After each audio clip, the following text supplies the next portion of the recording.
You know those war movies, Scott, where they get a hodgepodge group of people, right? It's a busted up old this, or it used to be this, or it's a guy coming up and he's got a special skill, but he doesn't know quite where it fits. And to me, that's a blended kingdom family. That group of hodgepodge, broken down, busted individuals come together to become this super force that ultimately is the heroes or the specialized unit that goes in and saves, or the A-team, right? That's all that was. Yeah. And so for the men, like in my mind, I'm building this little family through Christ of little warriors, of a hodgepodge group of people that were broken down, were busted up, were discarded maybe, or unwanted at times. Yeah. And now Christ has redeemed that to come together, but it is a specialized force. It's this group of warriors that Christ is uniquely forming together to be this little special warrior group to go out and do something great. Your blended family has a 100% chance of success when you do it God's way. We're Blended Kingdom Families, and we want to provide biblical resources to heal and restore families with a message of hope for the next generation.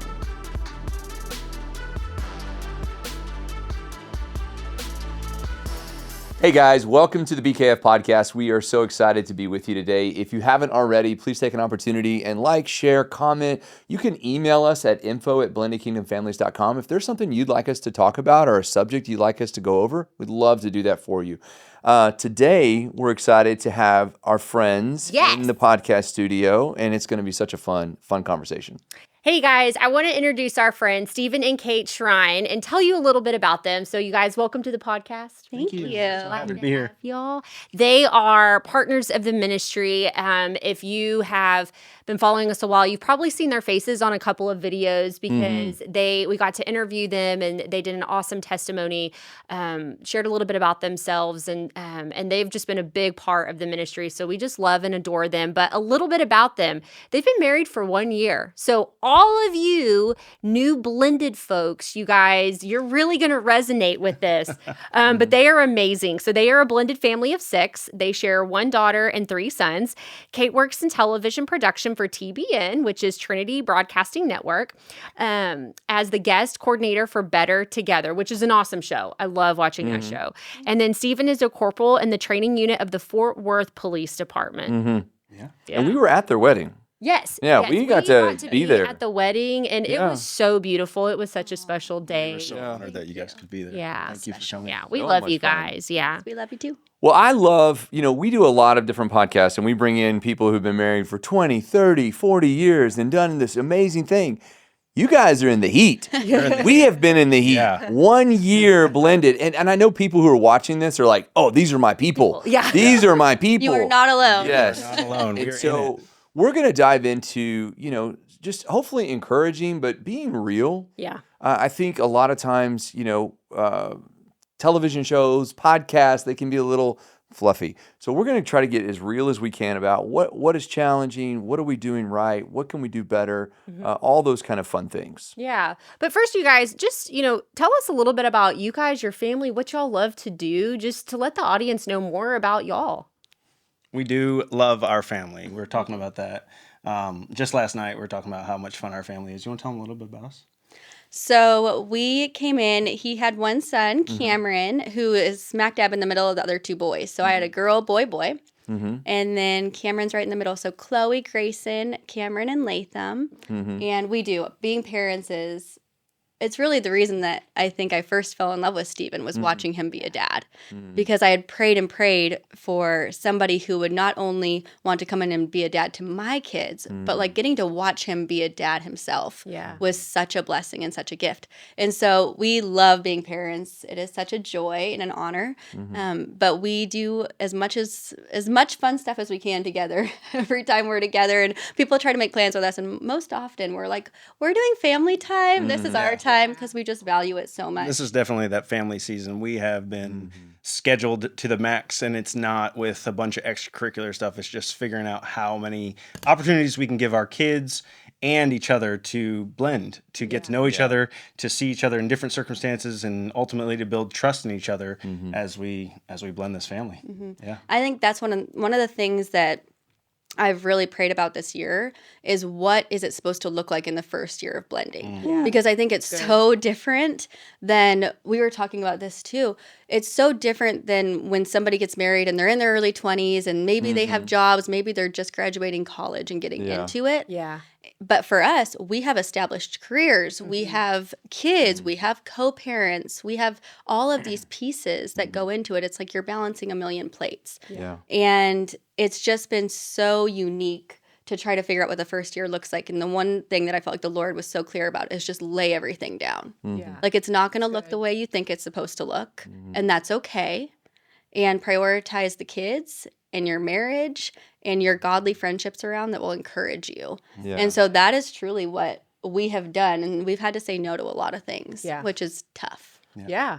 Yeah. Well, I always tell people saying no is the best thing in the world. Like Yeah. saying no to things and saying no to overcommitting is. I know we have made mistakes in overcommitting a lot. So just being in that frame of mind to say, is it right for us to do? Even though we could, is it right?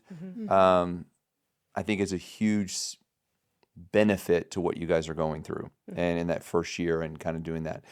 I want to dive into maybe some of the challenges. So, there's a lot of components here. There's a lot of components.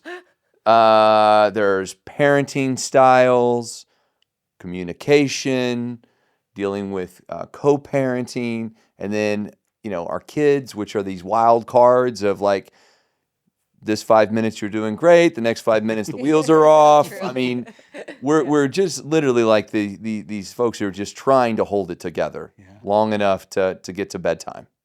So what are the challenges that you guys feel like you faced in the first year? And maybe what are the things that you've done that kind of have overcome those things and how you've moved forward?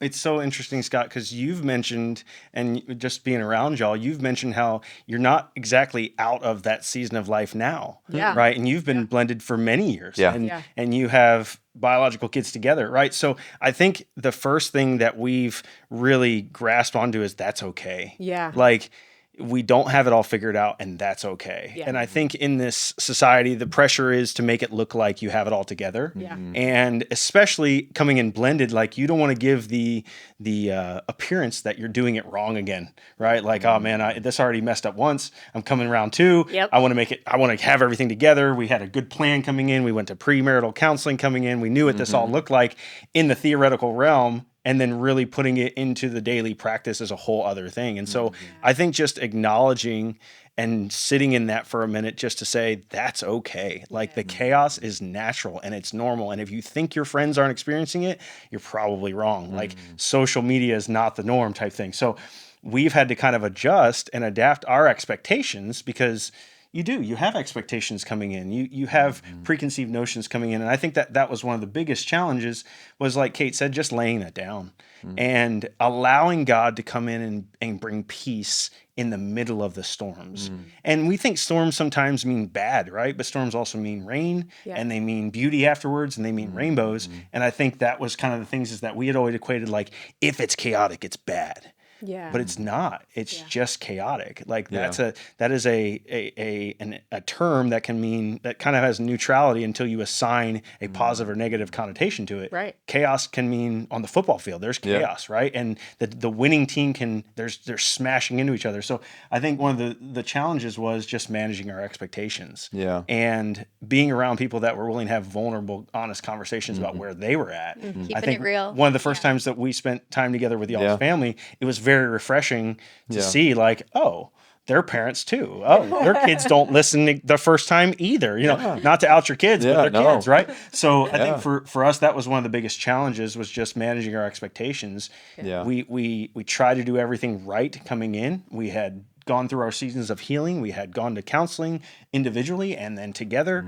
And so we had some expectations and some preconceived notions that it might be a little easier than it actually has been. Yeah. But I think we've come to this place now where we can just kind of smile at each other in the middle of sometimes a messy house and sometimes a messy yard and sometimes messy kids and, trying to remember when the last one took a bath or a shower or ate a meal or something like that in the middle of it all. Yeah. It just gets wild, but that's okay. And that's the season that God placed us in now. And if we don't rest in that, we're also going to miss it. Yeah. Yeah, and I think both Stephen and I felt like we had the communication thing on lock. Like we both kind of do that for a living. And so knowing, oh, I know how to communicate. I've got this. And during dating, it was like, oh, wow, you're such a good communicator. You're such a good communicator. Yeah. We are going to rock this in marriage. And then you get married and you're actually blending and you're like, what is happening? I'm totally lost. I have no idea what I'm doing. And so I think that's also something that I don't know that we heard. I mean, we definitely heard it from you guys about like the reality of blending, but I don't think that we've maybe fully absorbed that until we were in the middle of it. Yeah. Like you can't plan appropriately for what's coming. Yeah. You just have to trust the Lord and lean in and know that God has given you this person for a purpose and a reason and vice versa. And you're going to make it. Just keep pressing in and like sticking to the things that you know and the truths that God has given you. Yeah. Because man, whew. It's been a journey, but at least now we can bounce back faster when we have disagreements and call out the enemy when we know it's the enemy. Yeah. And that's been really good for us. And we're, a year in, I feel like that's a big win. Yeah. Yeah. So, well, and I know there are so many people listening right now that are in your season or they're about to, they're beginning to blend and they're just like, man, this is tough. And so, hearing you guys say like it's okay, just surrender it. Like it, don't hold any expectations and you learn along the way, continuing to trust in the Lord and leaning into Him, surrounding yourself with friends and community and resourcing yourself. I mean, these are all things that we talk about all the time so that we can, be successful in our marriage and our blended family. And it's hard. I mean, we're coming up on 11 years and you're right. Like we've been vulnerable and shared, with you guys the season that we've been in and man, it's tough. We have a son that's that's an adult and then we have our 3 littles and, it's life has gotten crazy. And I don't know that, we say it gets easier or, and it can get better, but we learn along the way and we can still have joy and we can have the peace in the midst of all of it and thrive in our marriage and thrive in our blended family.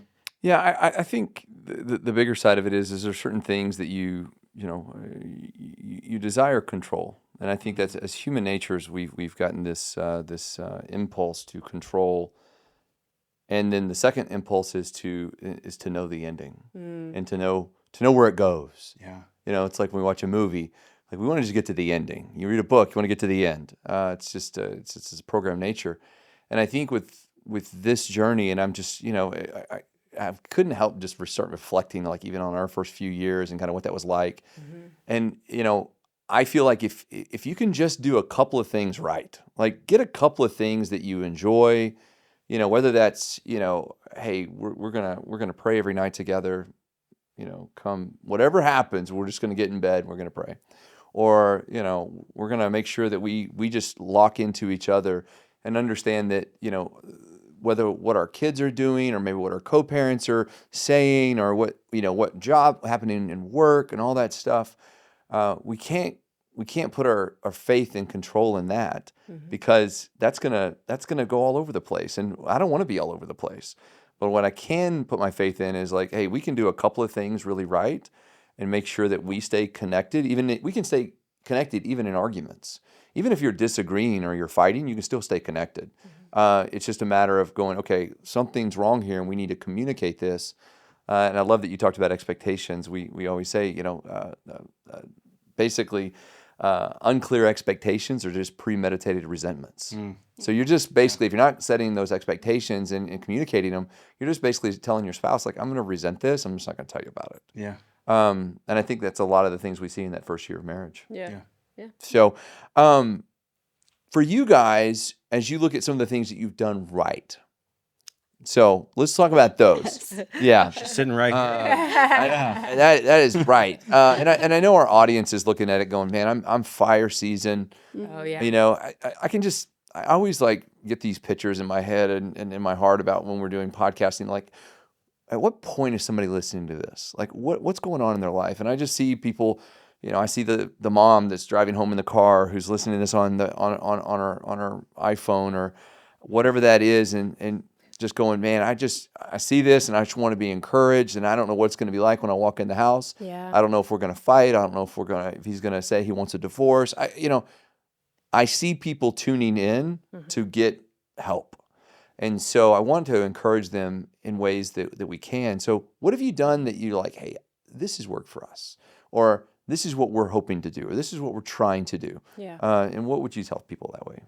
Well, I think one of the first things that comes to mind, beyond spending your time with the Lord, which is number one non-negotiable. I mean, Stephen spends his time with the Lord, and I spend my time with the Lord individually, and I can tell when I am not doing that. Yeah. I can tell it just reflects in our marriage, absolutely. And beyond that, I would say vulnerability.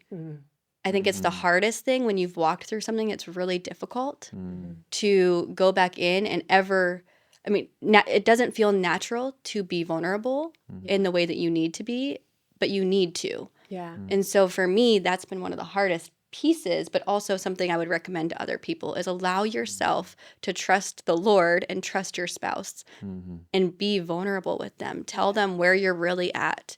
And Stephen's been so kind and willing to hear that. And there's hope in that. Like if you're willing to put yourself out there and you're willing to be courageous and trust that there is good there that can come from that, and you're willing to go after that fruit, like really pour out your emotions and hurts and pains and whatever you need to do. There is hope in that because your spouse then has an opportunity to come in and say, and I'm with you and we're in this together.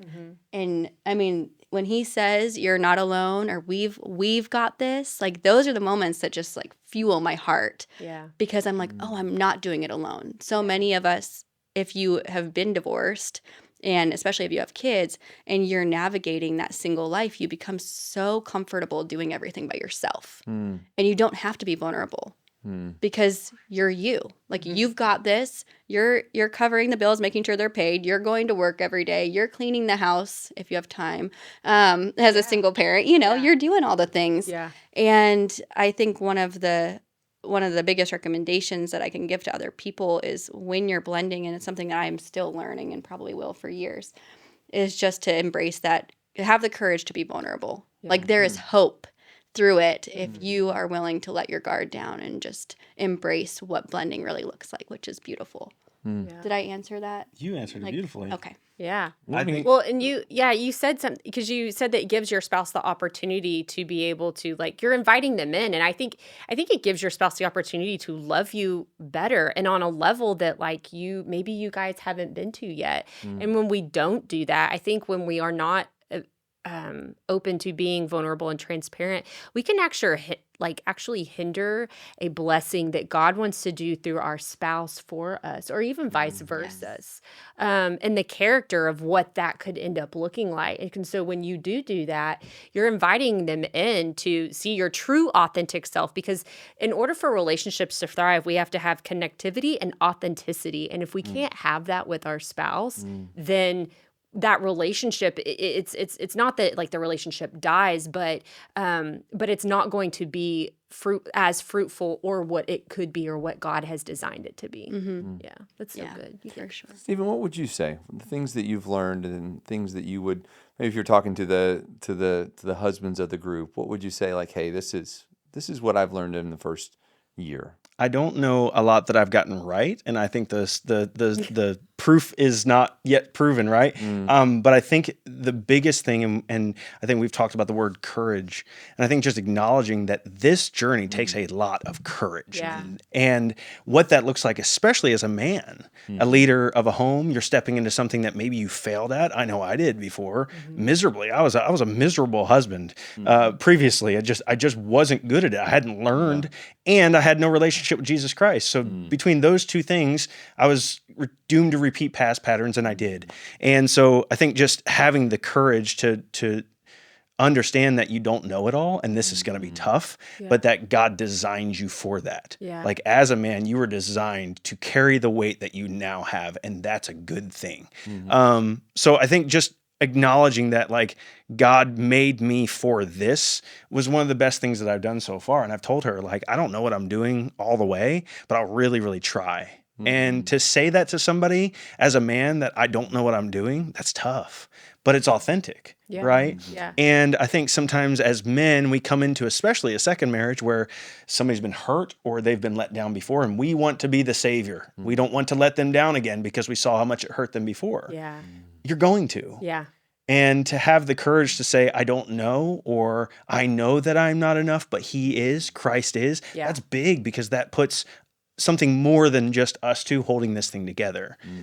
So probably just that, just having the courage to say, I don't know, but I'll try.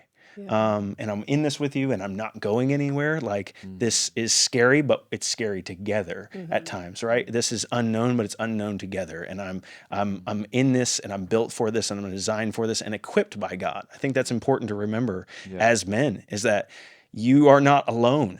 You are not by yourself and you are not worthless or unworthy. God called you to this.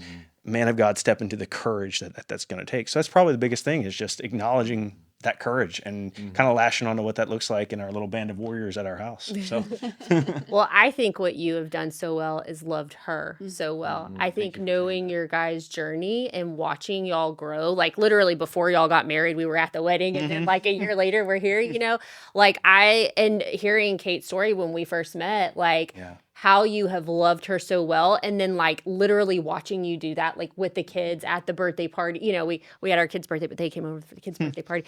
And watching that. And so when you said that, I was like, you love her so well. And God has equipped you and called you. I just wanted to share that. well, that is all He praise loves and honor to very God well. for that. Yeah. So thank you.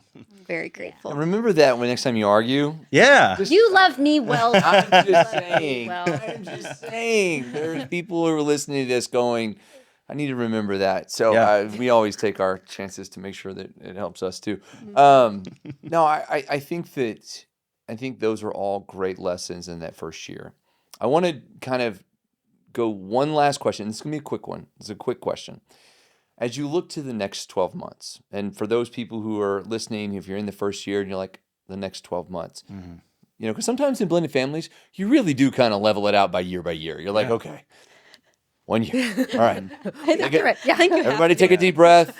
We're about to go back into the fall season. This is the kind of the start of we consider the start of the year. Sure. Is like, okay, fall season, spring. Like, what do you want your world to look like 12 months from now? Like, what do you want to work on? What would you encourage others to work on? That's a great question. Woo, that's a good one.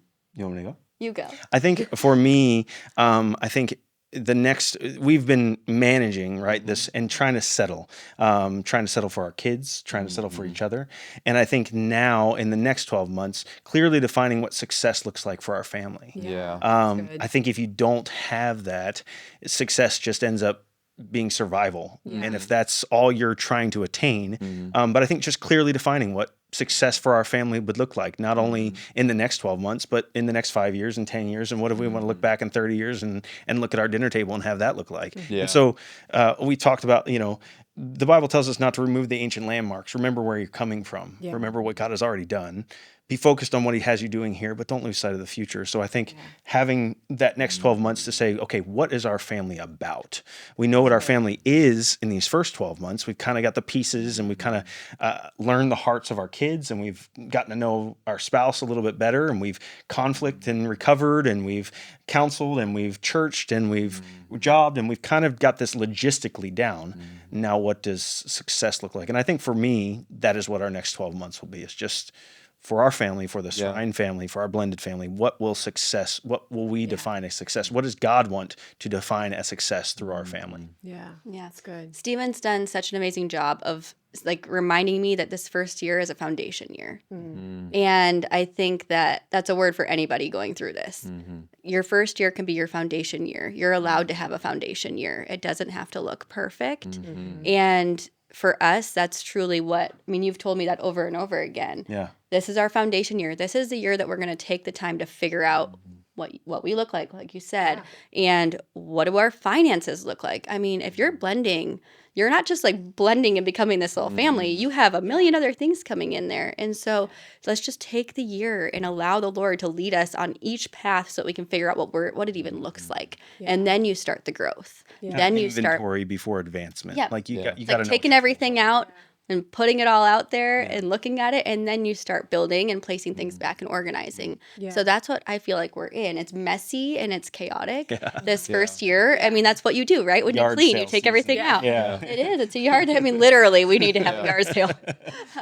But that's what it is. It's like we're just taking it out and making a big mess so that we can then go through and we can organize it. And I feel like that's what the Lord has really given us as a vision. And so in 12 months, I'm hoping that we'll be in a season of building and allowing the Lord to do new things in us. Because right now we're still figuring all the little pieces out. Yeah, you blueprint before you build, right? Yeah. You have to have that Yeah. that blueprint in place. And so I think that just sitting down at the architect table with Christ and saying, okay, what does this look like? Yeah. Well, I love that you said foundation. It reminded me of what Pastor John Chastain, lead pastor of Victory Church, said. And he talked about how I can't remember if he talked to the sky or it was a story, but there was, there's these beautiful skyscrapers, whether it's in like New York or in different parts of the world.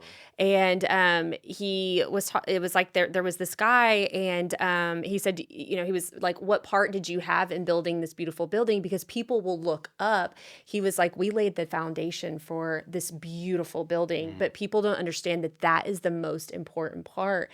And so like this year that you guys have had it. I love that you keep saying Kate, that you were saying that it's a foundational.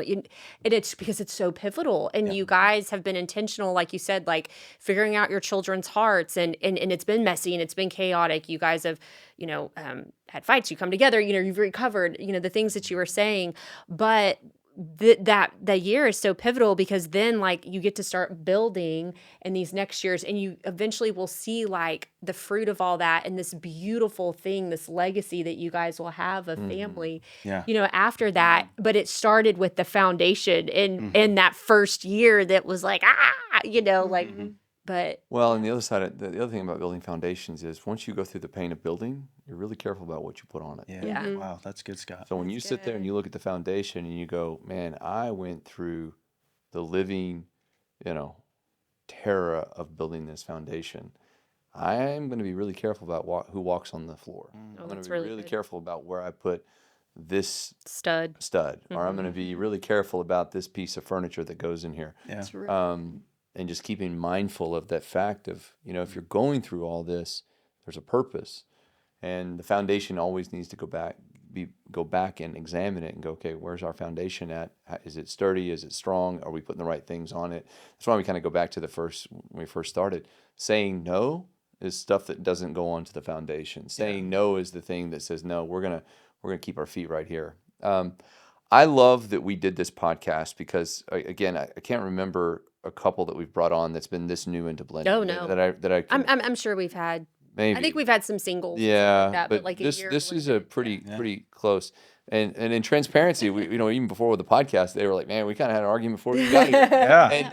And we do that because one, we expect that there's going to be tribulation. We know that even though we're married and he is awesome. He is. We're still sinners and we're still going to fall short. Well, it's the Lord's promise that we will Exactly. have trials and tribulations. I mean, that's a promise in the Bible, but it's how to, it's what we do with that. And the people who I see who have it the hardest are the ones who are afraid to talk about it. Wow. The people who come in and I'm just tell one quick story and then I know we're running out of time.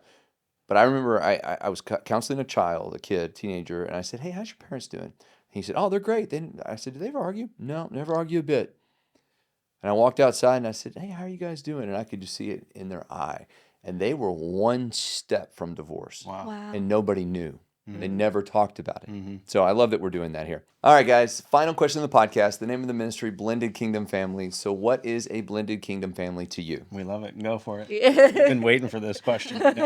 Hey, I see you're like, I'm ready. Yeah. I do. I love being a blended family. So I'm like, yes, this is amazing. Yeah. For me, the first word that comes to mind is redeemed. Mm-hmm. I mean, the immediate word, and of course, very fitting. But it is truly redemption.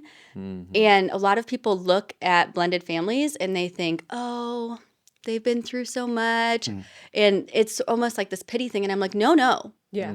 This is God's goodness wrapped up in a package and put in a family that can go out and then impact the world. Yeah. Like, this is not something that is just this, oh, poor them. Yeah. Like, we're a powerhouse. We are running after the Lord. Our kids are running after the Lord. Yeah. And, like, we are changing generations here.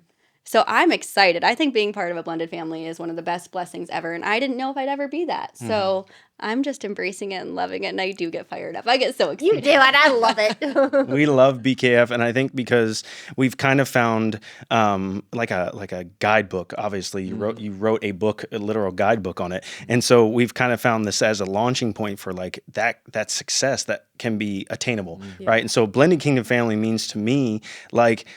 I want to talk to the men for just a second, so you'll appreciate this. Like, those war movies, Scott, where they get a hodgepodge group of people, right? It's a busted up old this, or it used to be this, or it's a guy coming up and he's got a special skill, but he doesn't know quite where it fits. And to me, that's a blended kingdom family. But what happens in that movie is that group of hodgepodge, broken down, busted individuals come together to become this super force that ultimately is the heroes or the specialized unit that goes in and saves, or the A-team, right? That's all that was. Yeah. And so for the men, like in my mind, I'm building this little family through Christ of little warriors, of a hodgepodge group of people that were broken down, were busted up, were discarded maybe, or unwanted at times. Yeah. And now Christ has redeemed that to come together, but it is a specialized force. It's not second class. It may be looked at times. It's funny that there's folks out there right now that they walk through a church that doesn't have something, or they felt pressure in a church because they're a second marriage family, right? But it's this group of warriors that Christ is uniquely forming together to be this little special warrior group to go out and do something great, right? To build a whole series around, probably, right? So to me, that's what blended kingdom family is. It's more than just, we're trying to make this work. Like, there's a kingdom purpose behind this. There's a kingdom mission for this, not just for us, but to pass on to our children as well, as God blends and grows them. So to me, that's what I picture in my head when I see these blended families, is some type of movie title coming up and some, slow-mo walkout as the explosion comes behind from the enemy taking one to the chin, and we're walking out with raising high the banner of Christ for his glory. And so I think that fires us both up for different reasons. I just have different imagery in my head. So funny. And that passion is what will lead you through. Yes. And we love that. Yeah, I started talking. I was like, yeah. You're like, let's go fight. We can do it. That's awesome. I love it. Well, it's amazing. And we just, again, encourage you to keep on the path. And we're grateful for your friendship. Oh my gosh, we're so, you guys are amazing. And I know that, again, I know so many people are listening to this today and they just needed that encouragement, hearing you guys and what you guys have walked through and how you've done it and the lessons that you've learned and the takeaways. I mean, I know that is going to impact and encourage somebody that's listening. And then even more we got to come do this. You guys keep doing it. Yeah. Keep doing it. There's always hope. Yeah. There's always hope. We love y'all. It's a wonderful ministry. Guys. Yeah. Guys, thanks so much for joining us today. I hope you've enjoyed this podcast. I hope it's encouraged you. Again, if you are listening on Audible, just know that the full video format of this podcast is on our YouTube channel, where you can see all of our bright and shiny faces and my bald head. Guys, take a minute, like, share, comment, subscribe, all that kind of good stuff. Yes. So, thank you guys, and I hope you have a wonderful day. Be blessed in all that you do. Hey friends, so glad you were here with us today, and I hope you enjoyed today's episode. You can find more resources from Blended Kingdom Families at blendedkingdomfamilies.com. Join us again next time as we talk about more blended family topics. Be blessed in all that you do, and remember, nothing will be impossible with God.